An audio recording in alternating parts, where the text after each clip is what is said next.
तो भालु त बोल्दैन बोल। यहाँभरिको मेन जोडो भनेको तँ भालु होस्। पत्रकारज्यू मुख सम्हालेर बोल्नु, कोही अर्काको बुढीलाई पनि किल्ला त होइन पत्रकारज्यू, मेरो बुढी उसँग भागी भन्दैमा चेलीबेटी बेचबिखन भन्न त मिलेन नि यार।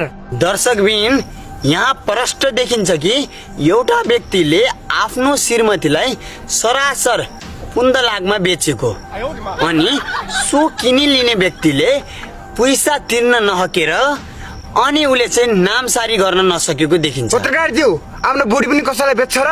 अहिले मुख समातेर बोल्नुहोस्, अहिले फेरि गाह्रो पर्ला। देख्नुहुन्छ दर्शकबिन, एउटा मामुली झारपातले सिधै सामाजिक सञ्जालमा आएर मैले मेरी श्रीमती पुन्दलागमा बेच्याउ क्या चुडाउने चुड्या गरे। कहाँ छ हाम्रो पुलिस प्रशासन?